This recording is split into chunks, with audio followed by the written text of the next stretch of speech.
Radio Eternidad, impactando el presente con un mensaje eterno. ¿Qué es una familia en vulnerabilidad? ¿Cuáles son los factores de riesgos? ¿Cuáles son estos factores prevalentes en el abuso de sustancia? Esto y otros temas estaremos compartiendo en el día de hoy con la doctora Sidel Pérez, quien es especialista en estos temas. Doctora, muchas gracias por estar aquí con nosotros en su programa de salud integral. Gracias por dedicarnos este tiempo en este tema tan importante. Gracias a ti y gracias a los que nos oyen y nos ven. Es un placer para mí, un privilegio estar aquí compartiendo con estos temas cercanos a mi corazón y que son tan actuales y tan necesarios en estos días. Definitivamente. Invitarlos a todos ustedes que si nos están viendo a través de YouTube, pues que puedas darle me gusta, que compartas este contenido, que te suscribas para que puedas también recibir las actualizaciones en todos los contenidos que tendremos en los siguientes días. Y yo quisiera empezar entonces con la primera pregunta. ¿Qué es una familia en vulnerabilidad? ¿Cómo las personas pueden entender cuando hay alguna brecha, digamos, de problemática en una familia? Este es un tema en el que hay muchos autores que hablan de familias multiproblemáticas, familias de alto riesgo, familias que están en situaciones de vulnerabilidad. Pero de manera general podemos hablar de vulnerabilidad cuando hay un nivel socioeconómico bajito, cuando hay niveles de educacionales o de educación también muy bajos, cuando hay riesgo a nivel de la morada, del techo, ¿verdad? Personas que están en lugares vulnerables en cuanto al territorio, hacinamiento, y cuando hay temas de falta de límites, comenzando desde la vivienda misma, cuando tenemos familias que no hay límites claros en cuál es mi espacio y cuál es el tuyo, no hay límites en una comunidad donde viven el hacinamiento mismo, ¿verdad? Viven demasiado personas y al mismo tiempo no hay límites establecidos. ¿Cuál es tu casa? ¿Cuál es la mía?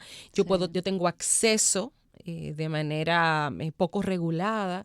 También familias donde hay abuso de sustancias, que son demasiadas en nuestra república, donde no hay supervisión adecuada, donde no hay acceso a las cosas primordiales, básicas, como educación de manera regular y de calidad, salud de manera, de nuevo, cercana o accesible.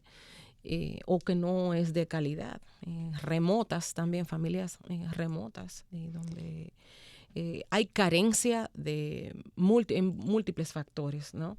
Esas son familias vulnerables o familias multiproblemáticas. Tú has dicho algo muy importante que yo quisiera destacar, el crear límites, establecer límites, porque el tener escasos recursos no significa que no tenga la dignidad de establecer esa diferencia. Probablemente yo puedo compartir el mismo baño. En muchos hogares vemos, bueno, son 5 personas, 6 personas las que viven en esa casa, solamente hay un baño. No significa que debe andar desnudo o desnuda en la sala, comedor, porque nada más tienen un solo espacio. Establecer límites independientemente del estado socioeconómico que tenga es muy importante, y son de estos valores que probablemente uno de los valores que tenemos que rescatar también en toda esta situación que nos está aconteciendo en nuestra sociedad.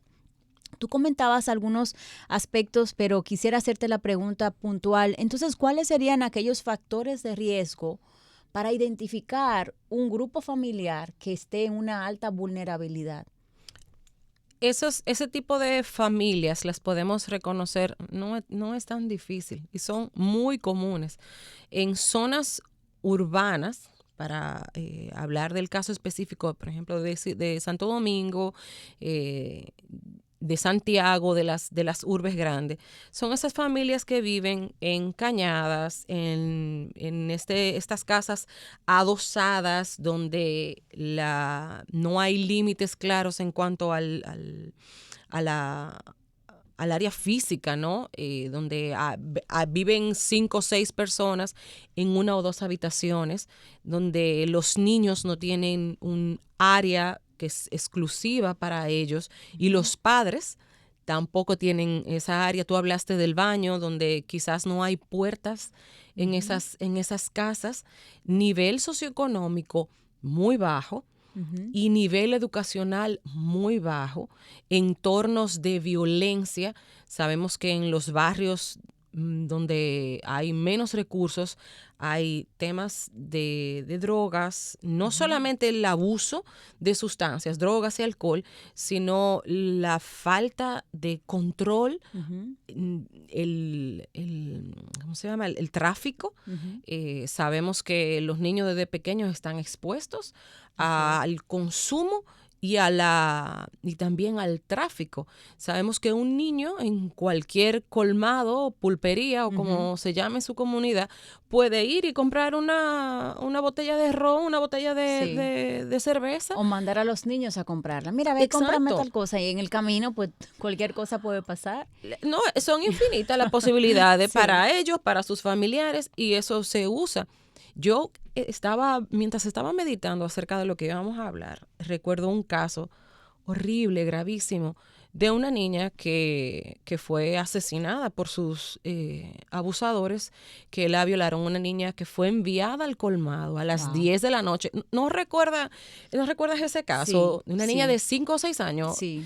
Que en un área rural. A las 10 de la noche. A las 10 de la noche. Colmado a comprar algo, no recuerdo lo que era, lo que sea, pero el asunto es a las 10 de la noche. Yo, según recuerdo, era eso, eran unas cervezas, algo así, para alguien que estaba en la casa, mientras la mamá, una niña que debía de haber sido cuidada, una niña que debía de estar descansando en un ambiente seguro, pues, entonces, las familias de nuestro país que están en riesgo de vulnerabilidad o que están en esta situación de vulnerabilidad necesitan la intervención de nuestros gobiernos locales y central acerca de información de qué es esa vulnerabilidad y cómo enfrentarla, darles herramientas para poder ir cerrando cada vez más ese círculo de violencia y de vulnerabilidad,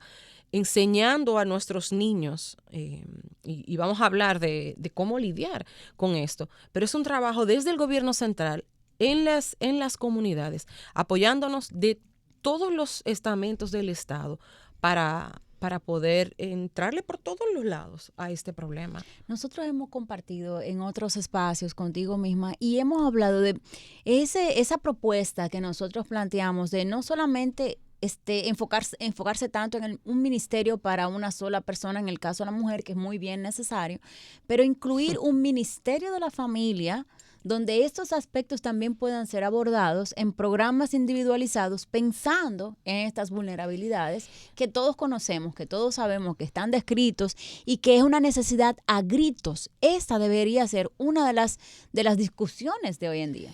Mira, en el centro donde yo trabajaba, dirigido, el ideólogo, vamos a decir, el doctor José Dunker, hicimos una propuesta de un ministerio de la familia.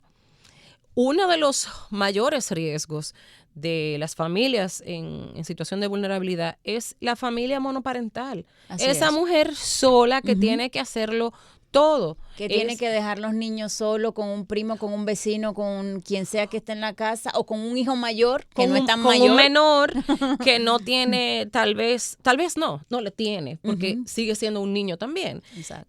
O con una persona mayor que ya está cansada o tiene limitaciones, como es usual en una persona mayor. O con un vecino que tú no sabes qué límites maneja o qué no, que quizá tiene la mejor intención, pero igual no tiene todos los recursos que quisiera. Así es. Entonces, queremos darle la espalda a esa realidad de que familias sanas, familias fuertes, son familias que ponen esos límites que protegen. Esas familias donde hay una responsabilidad de papá y mamá conjunta, se ataca la pobreza cuando hay dos entradas. O hay una entrada fuerte y el otro está apoyando. Cuando hay 4 ojos en vez de 2, diciéndolo de manera simplista, pero cuando hay un plan conjunto, entonces fortalecer las familias, apoyar a las mujeres, porque no necesariamente es una opción que haya una familia monoparental, no es necesariamente que haya sido una decisión. A veces es una necesidad, Así a veces es. no hay de otras, pero ¿por qué no fortalecer esto? Incluso el sistema escolar, el sistema de salud, son muchísimos los factores donde todos debemos de trabajar en conjunto, no solo enfocarnos en el tema que está sobre el tapete ahora, que es que no vamos a lidiar con el violador, con el abusador, no vamos a lidiar a poner penas más fuertes, sino que vamos a llevar a esa niña a hacerse un aborto, sea cual sea la circunstancia. Vamos a borrar el problema de la sociedad y ya. Ajá, porque entonces eso no va a seguir sucediendo porque ya le hicimos un aborto. Sí. Queremos engañarnos con Así esto. es. Queremos decir que el trauma no sucedió y vamos a añadir otro trauma, simplemente quitando del medio la consecuencia. Cuando tenemos el problemón, el elefante en la habitación, Exacto. como se dice, que es la vulnerabilidad, que son las familias en situaciones, familias multiproblemáticas, que son una realidad patente en nuestro país. Así es. Que la gran mayoría de la población en lugares de como dije ahorita, zonas urbanas hiperpobladas y en nuestros campos también, donde no hay suficiente información, donde no hay acceso a salud, a educación, acceso bueno, un acceso fácil y un acceso de calidad a salud, educación y muchísimo menos a justicia. Exacto. ¿Dónde está ese sistema de alerta? En este mismo espacio también compartíamos en otro programa donde una abogada mencionaba cuando nosotros como médicos estamos en una emergencia y atendemos a una persona que ha sido agredida, un balazo, una herida de arma blanca o una muerte así, ¿qué nosotros, o sea, qué sucede? A veces tú atendiendo al mismo paciente sin darte cuenta, llega un policía. O sea que hay un sistema de alerta ya establecido en estos casos. ¿Por qué no hay este mismo sistema de alerta establecido cuando llega una adolescente que quiere, que está embarazada y que quiere abortar o que ha presentado algún signo de violencia? ¿Dónde está ese sistema de alerta para investigar probablemente las vulnerabilidades que hay dentro del entorno familiar o del entorno local de esta persona, de esta joven, de esta niña? Entonces, esa es una parte también de lo que criticamos en toda esta discusión, donde el enfoque debería estar más en esto. Entonces, trayendo también otro tema que está en el tapete relacionado también con los abusos, ¿cuáles serían entonces esos factores más prevalentes en el abuso de sustancias? Porque vemos también que hay una mezcla de estas cosas también. La violencia y el abuso de sustancias están de la mano.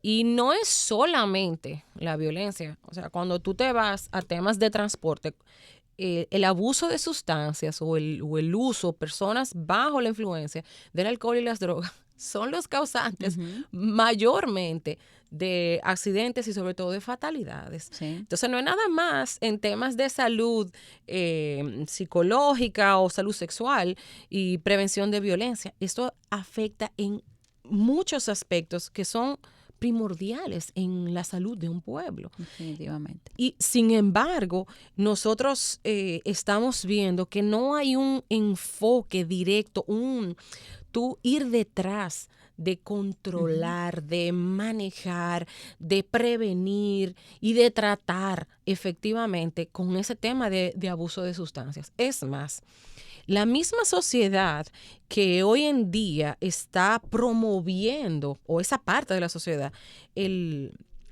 que se aprueben estas tres causales en el código, reteniendo o sea, están atrasando que se apruebe un código muy importante, muy necesario para que haya una justicia más efectiva en este país. Esos mismos son los que promueven estos temas de alcohol, de drogas, de música, o sea, en ese libertinaje donde esta sociedad quiere ir, o muchos de esta sociedad quieren ir, ese es el mismo ambiente, esa es la misma sociedad que está promoviendo la hipersexualización, el acceso temprano y y de manera desproporcionada a estas sustancias, que no está poniendo la oposición a esta música urbana. La música, el señores, y contenido de no lo solamente urbana, sino la música en general. lo que consume nuestros adolescentes en sí, el consumo de la música, del contenido de internet,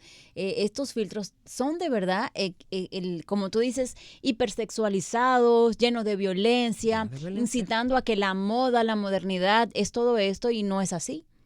No solamente que no es así, sino que el mismo problema que queremos resolver es como que con las manos estamos haciendo algo y con los pies estamos desbaratándolo. Sí, definitivamente. Queremos sociedades donde no haya violencia contra la mujer, contra los niños. Sin embargo, presentamos a la mujer como un objeto sexual, Así es. quitando o minando la dignidad de las mujeres, y le llamamos a eso libertad y empoderamiento. Exacto. Que decimos que queremos niños protegidos, independientes, pero al mismo tiempo queremos hacerle violencia, apartándolo de los padres, no capacitando a los padres para poder establecer estos límites. Así es. Y también diciéndole a nuestras niñas que está bien, que es una solución a su problema, cuando ya han sufrido violencia y queremos hacerles un aborto causándoles otro trauma. Otra violencia también. Déjame traer algo aquí a la mesa. Nueva Zelanda, que es un país muy moderno, progresista, ¿verdad? Progresismo, ¿verdad? Entre comillas, acaba de aprobar, oigan las, yo no sé si llamarle Las contradicciones. contradicción, incoherencia.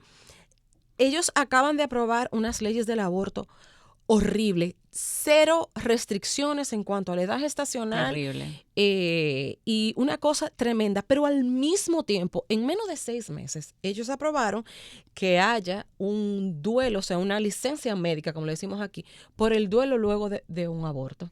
O sea, que ellos reconocen que hay un duelo. Ellos reconocen que hay un trauma que es tan grande que le impide a hombres y mujeres, Wow. para madre y padre, que tienen que darle una baja por médica, o sea, una licencia Terrible. médica para lidiar con el trauma del aborto, y nos quieren decir que esto es opción de uno.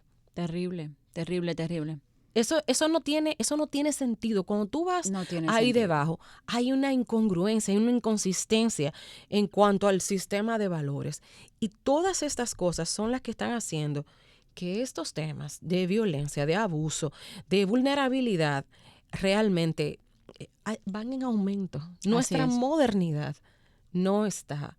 No es tan congruente como parece. Se supone que si somos más modernos, debemos ser más humanos, más misericordia. Y de hecho, en medicina tratamos de que los diagnósticos y los tratamientos sean más oportunos, sean más modernos, pero esa modernidad lo que incluye es que sean menos invasivos, más seguros. Hoy en día en diabetes, por ejemplo, hablamos mucho de seguridad cardiovascular en los medicamentos y hipoglucemiantos. O sea, vamos avanzando hacia mejoras. ¿Acaso matar a una persona es una mejora? No en lo absoluto. Pero le llamamos compasión, le llamamos derechos, le llamamos oportunidad para las niñas. Pero no nos preocupa, o no nos preocupa lo suficiente, Los antecedentes. esta vulnerabilidad. No nos preocupa lo suficiente para invertir recursos, esfuerzos, tanto la sociedad civil como los estamentos del gobierno, para meter todos nuestros esfuerzos y dineros en prevenir, en formar niños, niñas fuertes, que conozcan su valía, que conozcan los límites que tienen que establecer para dar apoyo a aquellos que ya, que no se pudo evitar, que no se pudo prevenir, para dar apoyo, para darle acompañamiento, para ofrecerle una salud integral, para ofrecerle mejores niveles de asistencia, para acompañar a estas madres, para formar nuestros profesores, no para caerle arriba, no para darle una educación sexual distorsionada, sino para capacitar a niños y padres a prevenir este tipo de cosas, a dar la voz de alerta, desarrollar programas para prevención y detección temprana. Claro, porque esta niña que ha sido abusada que están peleando para que se le permita el aborto, en su entorno no estamos trabajando nada. Va a seguir siendo abusada, va a seguir siendo violentada y no hemos visto estos aspectos de vulnerabilidad. Lo cierto es que el tiempo se nos ha ido súper rápido, pero en estos minutos que nos quedan, ¿cómo nosotros podemos darle el apoyo y el seguimiento a esa familia? Y nosotros desde nuestro punto de vista, ¿cómo podemos ayudar a que se genere algún cambio? Mira, lo primero que yo veo es que comienza por la casa, por tu propia casa. Así es. Este es un llamado, yo creo que a la conciencia de cada ciudadano, de cada persona. Tenemos que estar alerta. No podemos comprar la narrativa de que vamos a esperar que nos venga encima el problema. Uh-huh. En tu ambiente de influencia, en tu círculo de influencia, tú tienes que establecer los límites, ver si hay algún signo de alerta, tú tienes que verlo y denunciarlo. Tú tienes que, no solamente tu propia casa, sino los que están a tu alrededor. ¿De qué manera? Familias más fuertes son familias que comparten. Uh-huh. Familias más fuertes que se alejan de esa vulnerabilidad son familias que tienen límites. Uh-huh. Son familias que gozan de una comunicación familiar exitosa. Familias que aún en medio de situaciones sociales difíciles tienen acceso, ¿a qué hemos dicho? A salud, uh-huh. Tienen acceso a recursos de educación.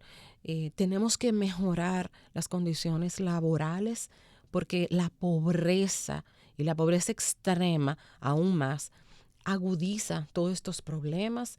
Entonces, en cuanto a mí respecta, como ciudadano, yo tengo que primero comenzar por mi casa. Mejor comunicación. Tengo que establecer límites en qué cosas mis hijos ven, oyen, a qué están expuestos, uh-huh. Enseñarles su valía. Así y es. Este es un programa en una emisora cristiana. Es importante que los niños sepan que su vida vale desde que fueron creados, desde que fueron formados en el vientre, que ellos son preciosos y valiosos, e importantes, desde el vientre hasta que cierren naturalmente los ojos al final de la vida, claro, al final de su vida, sea la edad que sea, pero de manera natural, ¿verdad? Amén, amén. Proteger la vida desde el vientre hasta la muerte natural. Amén. Amén. Señores, este ha sido un programa que he disfrutado muchísimo. Espero que ustedes también.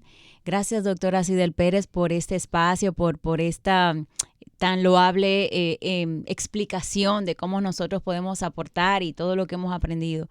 Invitarlos a que le des me gusta, a que compartas este contenido, que te suscribas para que pueda llegar a más personas y que otros también puedan ser edificados. Este ha sido su programa de salud integral y de verdad que están abiertas las puertas de esta casa. Gracias. De verdad, muchas gracias.